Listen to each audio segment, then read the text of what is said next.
Hey guys, tonight we are drifting into a story that's about as slow burn as history gets. Quite literally, the slow invention of the medieval spoon.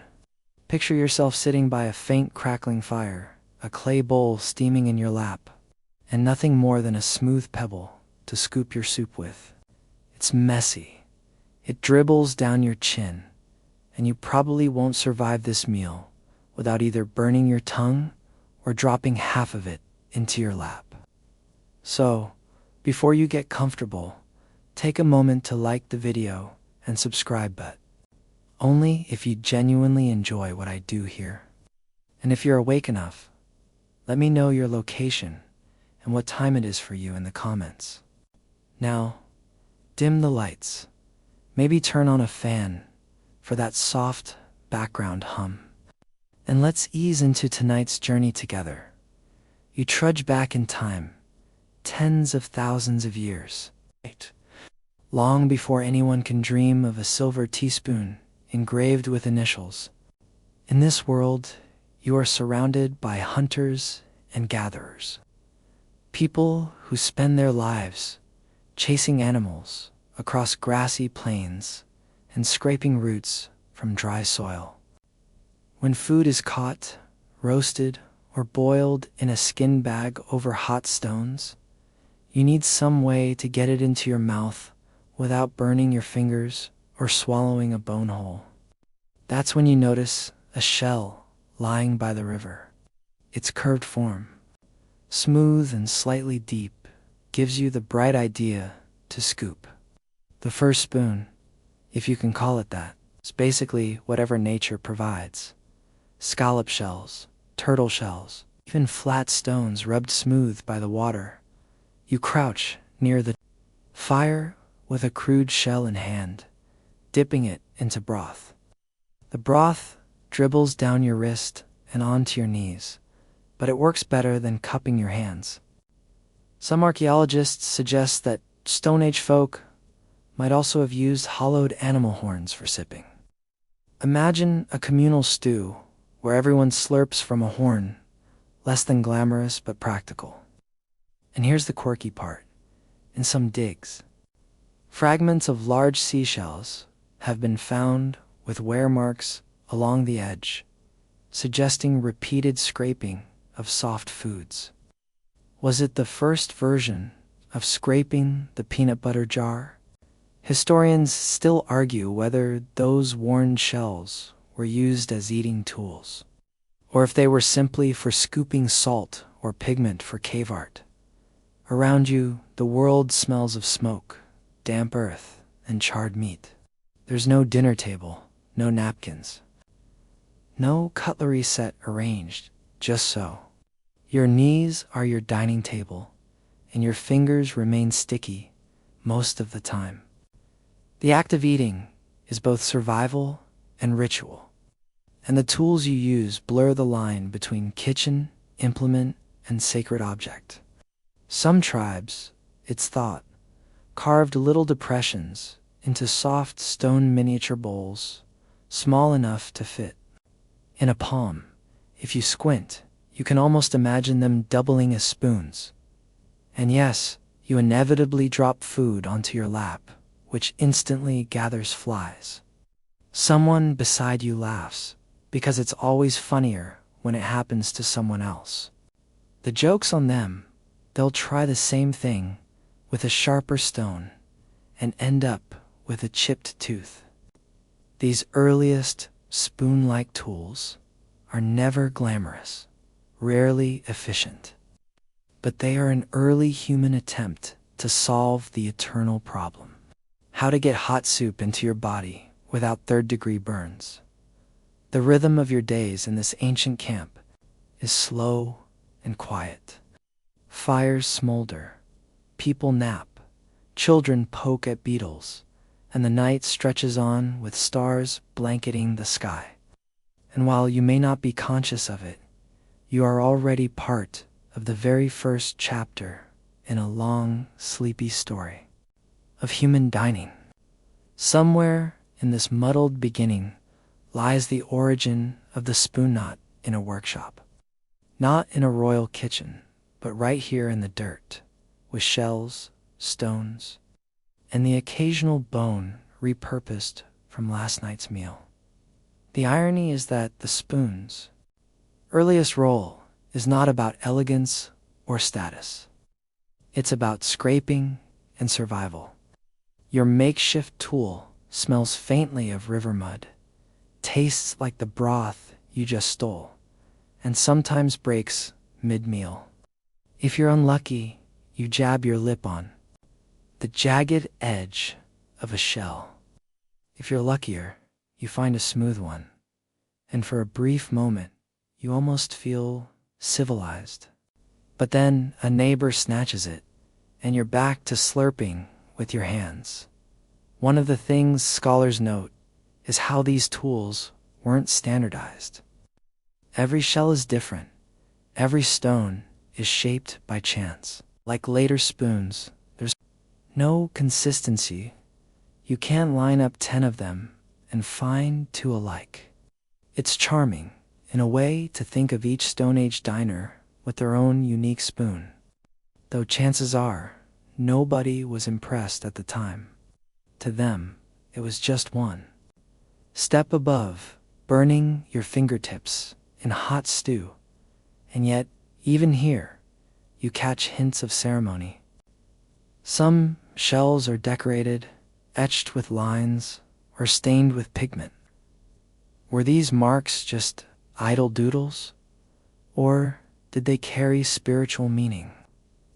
Historians still argue whether these decorated shells were meant for eating, or if they were offerings to unseen spirits. Either way, when you hold one, it feels heavier with significance than the disposable plastic spoon you'll grab from a fast food joint thousands of years later. By now, you're half dozing at the fire, shell in hand, belly. Warm night, deep around you. Your primitive spoon is clumsy, but it's the ancestor of every neat piece of cutlery you'll ever use. The journey from here to the medieval dining hall will be a long one, full of splinters, superstition, and occasional silver polish.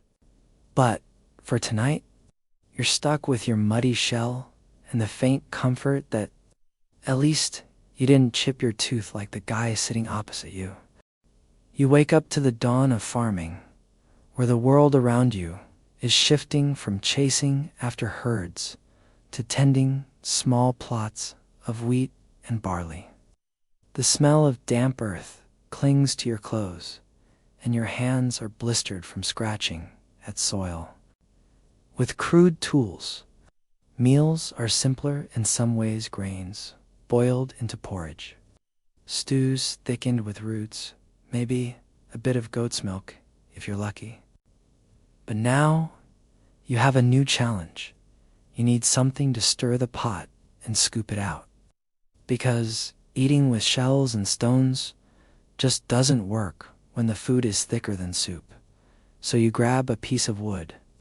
It's rough, a splinter catches your thumb, but you carve at it with a flint flake until it forms a shallow scoop. It's not delicate, but it gets the job done. This is your first proper wooden ladle, and you can almost hear a proud sigh escape your tired lungs. Archaeologists have found early farming villages littered with wooden fragments, handles scorched from fire, bowls worn thin from constant scraping.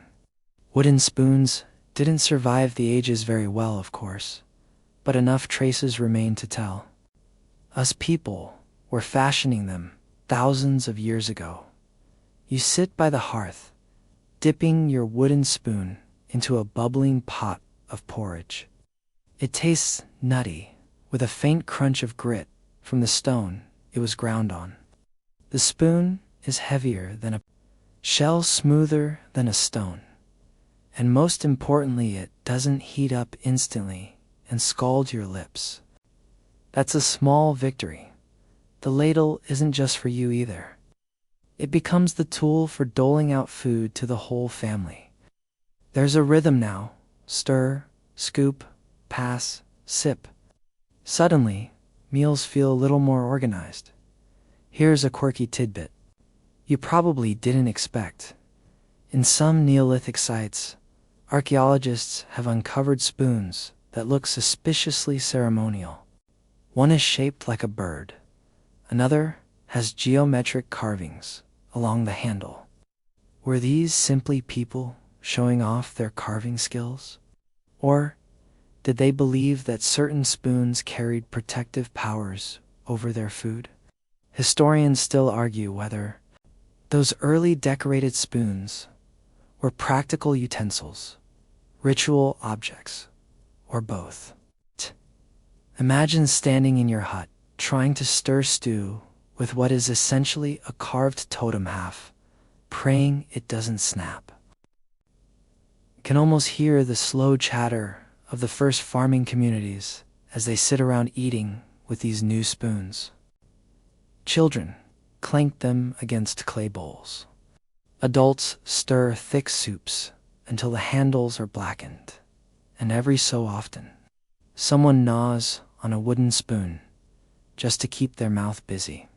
In this way, spoons evolve beyond mere shells.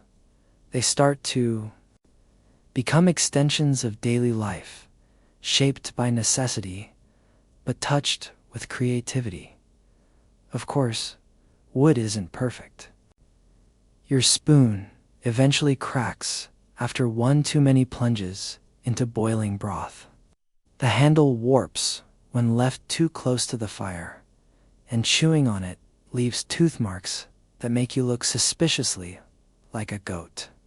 You sigh, toss it aside, and carve another one.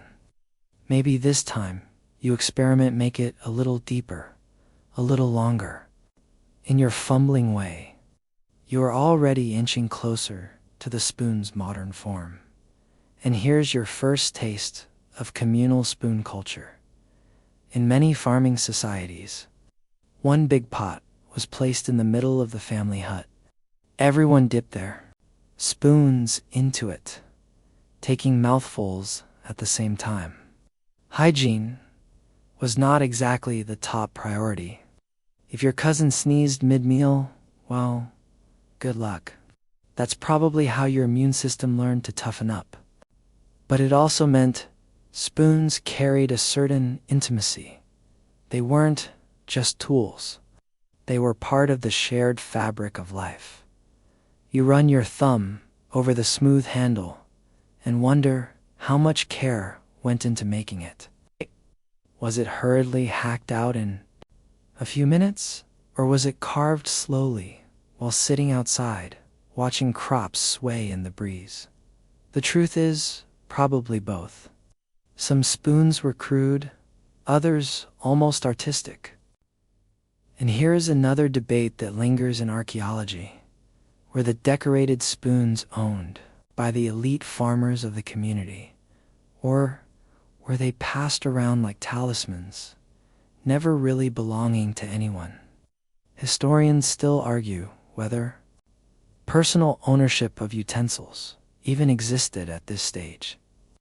Or if everything was communal, the wooden ladle becomes a small symbol of stability. Unlike shells or bones, it doesn't run out. Unlike stones, it doesn't crack your teeth. Like horns, it doesn't smell faintly of goat every time you eat. It's renewable, you just carve another when needed. You may not know it, but in your hands is the blueprint for a millennia of future spoons. A design so simple and effective, it barely changes at all. As the fire burns low, you finish your meal and lick the spoon absent-mindedly. A child laughs at you, because apparently licking spoons has been funny since the dawn of time. You wave the handle at them in mock scolding, though secretly you're amused too. The spoon clatters into the clay bowl, and with that sound, history takes another sleepy step forward. By the time the Bronze Age rolls around, you find yourself staring at something that feels both exciting and slightly alarming: metal. copper, tin, and eventually bronze appear, and suddenly spoons are no longer just carved wood or polished shell. They can be molded, hammered, and shaped. You pick up a small copper spoon for the first time, and it's heavier than you expect. The bowl of it has a faint metallic temps, leaving an odd aftertaste in your mouth. But it is undeniably durable. You run your fingers along the smooth, cold surface, fascinated by how this spoon seems almost alien compared to the rough wooden ones you've been using all your life. These early metal spoons are rare and precious. Owning one is a subtle status signal because making bronze requires access to both copper and tin, knowledge of smelting, and enough skill not to ruin the entire piece in the process. You sit at the edge of a firelit village and watch artisans hammer, bend, and chisel copper into shallow scoops. Sparks fly from the workbench, a smell of molten metal wafts through the air, and every tap of the hammer is a tiny musical accompaniment to the scent of roasting meat. Some archaeologists have discovered small workshops where dozens of spoons were crafted at once, suggesting that demand for these utensils is growing. Metal may not replace wood entirely, but it is clearly making its mark. Here's a curious twist. A few spoons from this era are designed with tiny, intricate handle shapes resembling animals, plants, even abstract geometric forms. You can almost imagine someone holding a spoon shaped like a bird's head while carefully stirring a stew, thinking they're adding a bit of charm to their meal.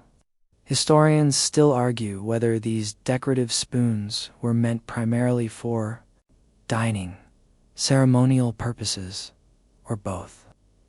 Either way, it's clear that humans have started to blend utility and artistry in the simplest of tools. You dip the copper spoon into a thick, slightly lumpy porridge, and it holds up beautifully. Unlike wood, it doesn't warp or split under heat. Unlike shells, it doesn't bend or break easily. But there's a learning curve. Metal conducts heat quickly, so your fingers get uncomfortably warm if you're not careful. Someone nearby pokes fun, remarking that this newfangled spoon is a small instrument of self-torture. You laugh, secretly agreeing. The innovation is impressive, but it doesn't come without tiny annoyances. In villages across the Bronze Age, the social role of spoons expands. They aren't just for eating. They become items of exchange, objects of pride, and sometimes, surprisingly, markers of wealth. You might notice someone polishing a spoon to a high sheen, demonstrating both patience and skill.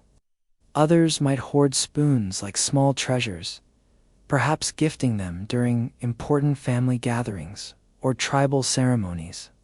One scholar suggests that this may be one of the earliest instances of utensils functioning as social symbols rather than just practical tools. Historians still argue whether early Bronze Age spoons were strictly utilitarian or had broader symbolic weight in their communities.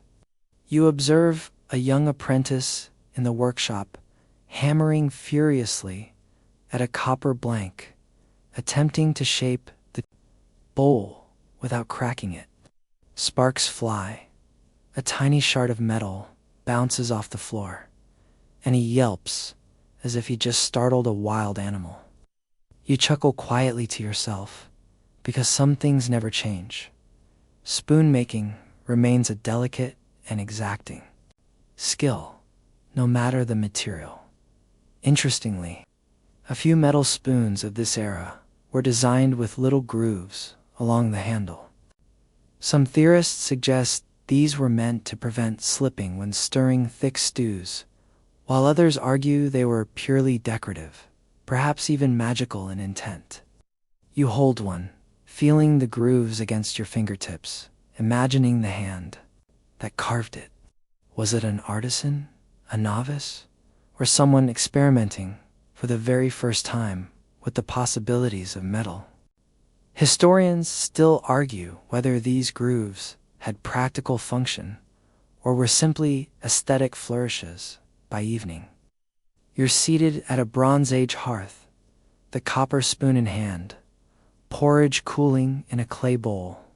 You chew thoughtfully, considering how far the humble spoon has come from shell to wood to metal. Each step in its evolution seems minor when viewed alone, but together they represent a gradual shift in human ingenuity and daily life. The spoon is becoming more than a tool. It is now a small extension of culture itself, capable of carrying subtle status, artistry, and even superstition in ways a shell never could. And as night falls, the rhythmic tapping of hammers in distant workshops continues, a soft percussion against the quiet of a sleeping village. Somewhere in that repetitive sound, you realize that humanity's obsession with perfecting even the simplest things, like getting food into your mouth without clinging, it is both amusing and strangely comforting. This little metal tool, cold and heavy in your hand, is a testament to slow progress, to trial and error, to the tiny, often unnoticed victories that make life more efficient and eventually more civilized.